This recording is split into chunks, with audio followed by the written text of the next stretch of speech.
ഞാനും ഐറവും കൂടി സർപ്രൈസായിട്ട് ഇക്കാക്ക് കൊടുക്കാൻ വേണ്ടി വാങ്ങിയതാണ്. എന്ത് ഭൂകമ്പം ഉണ്ടാവും നമുക്ക് വഴിയേ അറിയാം. നോക്കട്ടെ.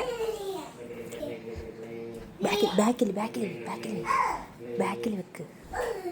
ആ പോ. ആ അവിടെ പോയിട്ട് ആദ്യം അത് പറഞ്ഞിട്ട് വയറോ.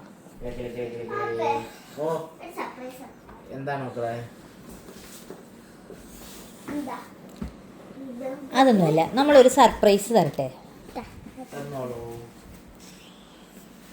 പക്ഷേ ഇക്ക കുറേ കാലമായിട്ട് മേടിക്കണമെന്ന് ഐസും ഉണ്ടാതിരി കുറേ കാലമായിട്ട് മേടിക്കണമെന്ന് വിചാരിച്ചൊരു സാധനമാണ്. പക്ഷേ ഞങ്ങളത് വാങ്ങിച്ചു ഇക്കക്ക് തരാമെന്ന് വിചാരിച്ചു. ആ സാധനം കണ്ടാ ഒന്നും പറയരുത്, സമ്മതിച്ചാ? ഐറു കാണിക്കണോ ഞാൻ കാണിക്കണോ? ഐറു കാണിക്കാം. ഐറുവിനാകുമ്പോൾ ഇടി കിട്ടിയാൽ ഐറുവിനല്ലേ കിട്ടുള്ളൂ.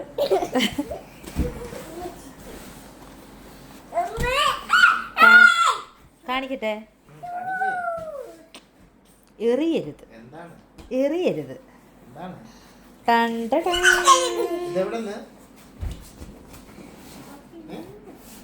സംഭവം ഇഷ്ടായില്ലേ? പുതിയതാണ്. അതെ, അല്ലാണ്ട് ആരെങ്കിലും പഴയത് മേടിക്കോ? എന്തായാലും ഒക്കെ മേടിക്കണോന്ന് വിചാരിച്ചിരുന്ന സാധനം.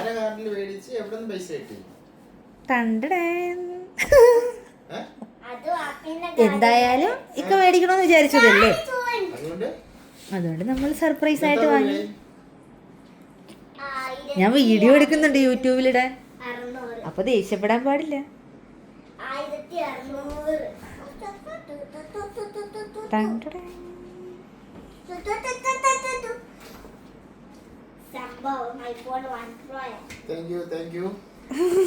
വീഡിയോ ഓഫ് ചെയ്തിട്ട് ബാക്കി പറയാം. അങ്ങനെ ബാക്കി നമുക്ക് വീഡിയോ ഓഫ് ചെയ്തിട്ട് പറയാം.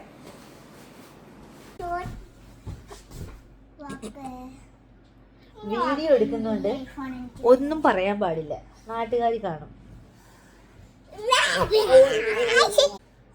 മേടിച്ചത് തന്നതൊക്കെ അൽഹംദുലില്ലാ നല്ല കാര്യം. പക്ഷെ ഇത് എൻ്റെ അടുത്ത് ചോദിക്കാതെ എൻ്റെ കാർഡ് ഉപയോഗിച്ചല്ലേ മേടിച്ചത്. ഇത്രയും വലിയൊരു എമൗണ്ട് സ്പെൻഡ് ചെയ്യപ്പോൾ എൻ്റെ അടുത്ത് ചോദിക്കല്ലേ? അങ്ങനെ എനിക്കിപ്പോ എമിറേറ്റ്സ് എയർലൈൻസ് വേണമെന്ന് നീ മേടിച്ചു തരുമോ? പിന്നെ എനിക്കിപ്പോ ഇന്ത്യൻ പ്രധാനമന്ത്രി ആവുമെന്ന് വിചാരിച്ചു. ഇങ്ങനെ ഒരു സർപ്രൈസ് തരുമ്പോ എന്താണ് ഇങ്ങനെയല്ല പറയാനുള്ളത്, ഞെട്ടണം. ആൾക്കാരെങ്ങനെയാ ചെയ്യുന്നത്? ഞാൻ നെട്ടി എന്റെ കാർഡിൽ നിന്ന് മേടിച്ചത് കൊണ്ട്. ഇപ്പൊ എന്താ ചെയ്യാ?